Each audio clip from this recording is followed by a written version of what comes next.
بسم اللہ الرحمن الرحیم۔ بنی اسرائیل کا ایک قصاب اپنے پڑوسی کی کنیز پر عاشق ہو گیا۔ فاق سے ایک دن کنیز کو اس کے مالک نے دوسرے گاؤں کسی کام سے بھیجا۔ قصاب کو موقع مل گیا اور وہ بھی اس کنیز کے پیچھے ہو لیا۔ جب وہ جنگل سے گزری تو اچانک قصاب نے سامنے سے آ کر اسے پکڑ لیا اور اسے گناہ پر آمادہ کرنے لگا۔ جب اس کنیز نے دیکھا کہ اس قصاب کی نیت خراب ہے تو اس نے کہا، اے نوجوان، تو اس گناہ میں نہ پڑ۔ حقیقت یہ ہے کہ جتنا تم مجھ سے محبت کرتا ہے اس سے کہیں زیادہ میں تیری محبت میں گرفتار ہوں، لیکن مجھے اپنے مال کے حقیقی کا خوف اس گناہ کے ارتکاب سے روک رہا ہے۔ اس نیک سیرت اور خوف خدا رکھنے والی کنیز کی زبان سے نکلے ہوئے یہ الفاظ تاثیر بن کر اس قصاب کے دل میں پیوست ہو گئے اور اس نے کہا، جب تو اللہ سے اس قدر ڈر رہی ہے تو میں اپنے اللہ سے کیوں نہ ڈروں؟ میں بھی تو اسی مالک کا بندہ ہوں۔ جا تو بے خوف ہو کر چلی جا۔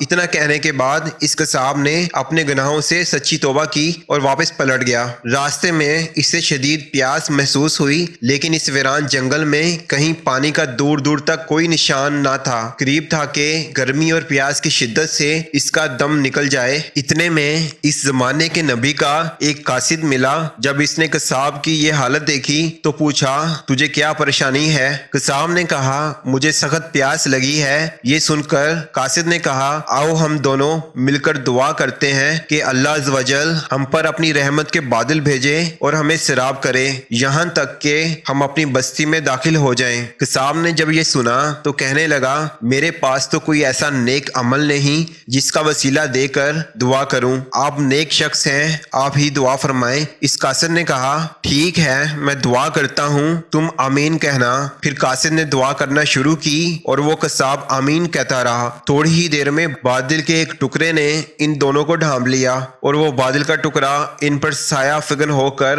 ان کے ساتھ ساتھ چلتا رہا۔ جب وہ دونوں بستی میں پہنچے تو قصاب اپنے گھر کی جانب روانہ ہوا اور وہ قاصد اپنی منزل کی طرف جانے لگا۔ بادل بھی قصاب کے ساتھ ساتھ رہا۔ جب اس قاصد نے یہ ماجرا دیکھا تو قصاب کو بلایا اور کہنے لگا، تم نے تو کہا تھا کہ میرے پاس کوئی نیکی نہیں ہے اور تم نے دعا کرنے سے انکار کر دیا تھا، پھر میں نے دعا کی اور تم آمین کہتے رہے، لیکن اب حال یہ ہے کہ بادل تمہارے ساتھ ہو لیا ہے اور تمہارے سر پر سایہ فگن ہے۔ سچ سچ بتاؤ کہ تم نے ایسی کون سی عظیم نیکی کی ہے جس کی وجہ سے تم پر یہ خاص کرم ہوا؟ یہ سن کر قصاب نے اپنا سارا واقعہ سنایا۔ اس پر قاصد نے کہا، اللہ عز و جل کی بارگاہ میں گناہوں سے توبہ کرنے والوں کا جو مقام و مرتبہ ہے وہ دوسرے لوگوں کا نہیں۔ دوستو، ویڈیو پسند آئے تو لائک اور شیئر ضرور کریں۔ شکریہ۔